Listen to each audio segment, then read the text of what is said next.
Você já percebeu que a maior das traições não vem da multidão, mas sim daquelas pessoas que são mais íntimos de você? Muitas vezes a dor não vem dos inimigos declarados, mas sim das pessoas que você confiou, ouviu, acolheu e que de repente se voltaram contra você. Hoje vamos mergulhar em uma das histórias mais marcantes da Bíblia Sagrada, a traição de Aitofel, o conselheiro de Davi, o homem cujas palavras eram consideradas como a própria voz de Deus, e que terminou sua vida em tragédia. Nos dias dourados do reinado de Davi, Israel vivia uma era de força, expansão e respeito.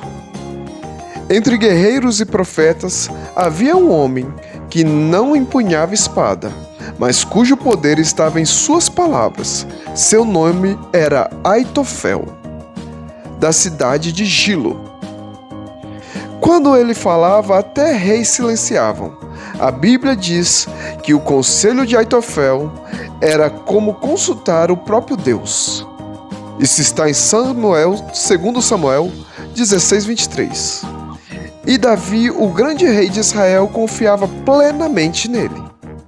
Mas toda a história de poder tem rachaduras.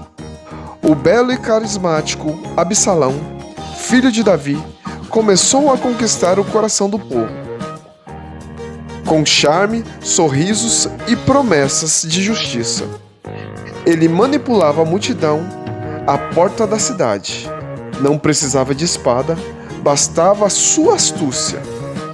Dia após dia, ele roubava não apenas a atenção, mas também a lealdade de Israel. E assim, em segredo, arquitetou sua conspiração para derrubar o próprio pai, Davi. Foi então que Aitofel enfrentou a decisão de que mudaria sua vida: permanecer fiel a Davi ou apoiar Absalão. E para surpresa de todos, ele escolheu o lado da rebelião. Mas por quê? Ambição? Desejo? De poder? Ou haveria uma ferida antiga? Uma dor que ainda sangrava? Sim, havia. Aitofel era avô de Batseba.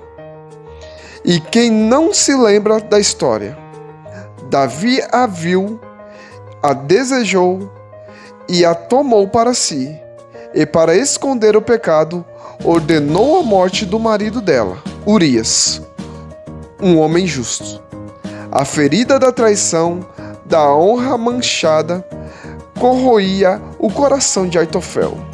A confiança quebrada se transformou em sede de vingança. Quando Absalão se rebelou, Aitofel se tornou sua mente estratégica. Seus planos eram tão certeiros que, se seguidos, poderiam ter derrotado Davi rapidamente. Ele aconselhou Absalão a atacar o rei de surpresa, quando estava enfraquecido e vulnerável, mas Deus interveio.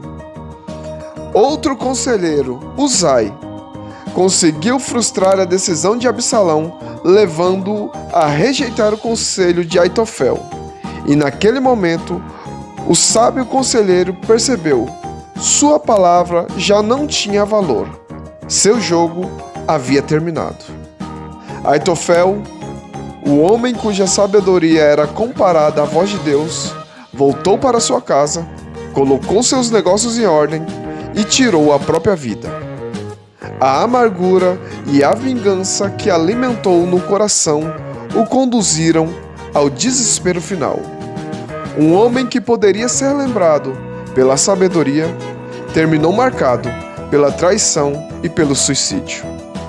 A história de Aitofel é um alerta para todos nós. A mágoa não tratada pode virar veneno. A traição dói sim, mas a vingança corrói ainda mais profundamente. Aitofel não conseguiu lidar com sua dor e deixou que ela definisse seu destino. Mas você, não precisa repetir esse caminho. A vida é cheia de decepções, mas perdoar é sempre mais libertador do que se afundar na vingança. Como Jesus nos ensinou, perdoa-nos as nossas ofensas, assim como nós perdoamos aos que nos ofendem. Não permita que a traição destrua quem você é. Se essa história falou com você, compartilhe esse vídeo, deixe o seu like e se inscreva no canal.